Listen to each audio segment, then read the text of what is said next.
If you've been following the news lately, you might have heard that California is running out of water to fight the massive fires that are raging across the state. And you may have also asked yourself, why don't the California firefighters use the readily available ocean water in the nearby Pacific Ocean to put out the fires? Well, we were curious to find this out for ourselves. Wildfires are currently spreading across California, consuming homes and land with terrifying speed. With the vast Pacific Ocean nearby and freshwater supplies dwindling, why don't we just utilize saltwater to battle the fires? Saltwater seems like an obvious choice, but firefighting experts disagree and named 6 specific reasons why they don't ever use it to fight fires. Here goes. Number 1. Corrosion. Saltwater is harsh on firefighting equipment. Salty residue accelerates corrosion. It contains dissolved salts, primarily sodium chloride, which can significantly damage firefighting equipment, crippling pumps, aircraft tanks, and pipelines. These tools are vital for stopping fires. Degraded gear in the field actually puts firefighters at risk of injury. The chloride ions in saltwater are highly corrosive. Research indicates that equipment exposed to saltwater can corrode 5 to 10 times faster than when exposed to freshwater. Durable tools must remain operational for maximum efficiency in tough firefighting conditions, or they could explode under pressure. 2. Heat absorption. Did you know that salt water isn't as effective at cooling fires as freshwater? Freshwater absorbs more heat per unit volume than salt water, allowing it to cool down and extinguish flames and surrounding materials much faster. It requires a higher amount of heat energy to raise freshwater temperature. 3. Residue and embers.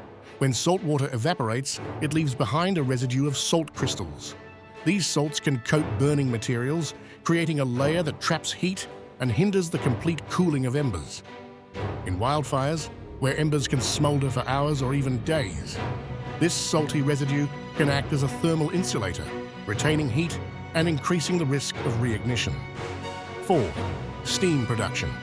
When water is applied to a fire, it cools the flames and produces steam, which displaces oxygen and helps suffocate the fire. Freshwater produces cleaner steam.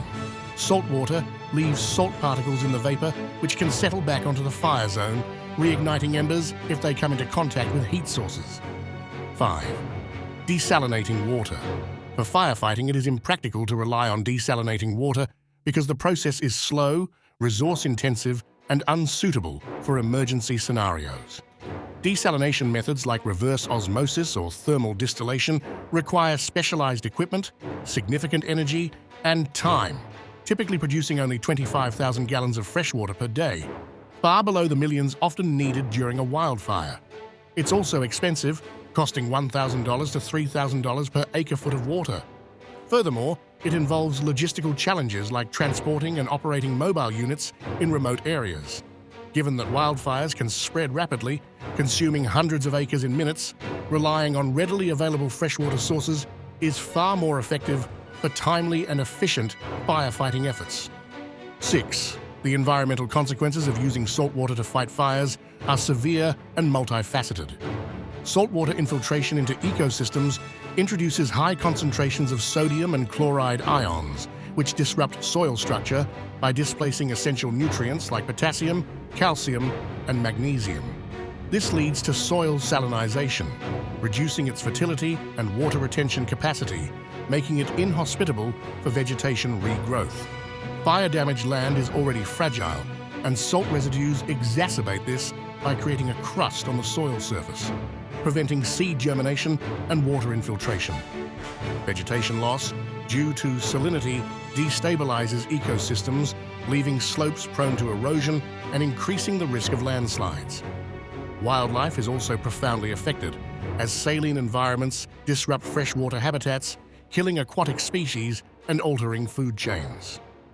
These cascading effects prolong the recovery of fire-hit regions, turning fertile landscapes into barren, unproductive areas and delaying the return of balanced ecosystems and community resilience.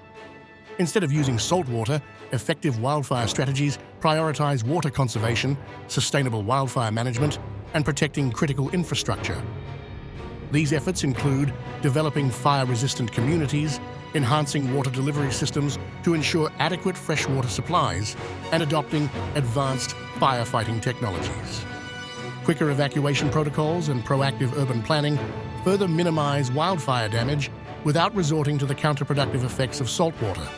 By understanding the scientific and logistical reasons firefighters avoid saltwater, we can better appreciate their expertise and advocate for smarter, more sustainable wildfire management practices. Supporting resource conservation and community protection initiatives is essential for building resilience against future wildfires and ensuring the environment and ecosystems are preserved.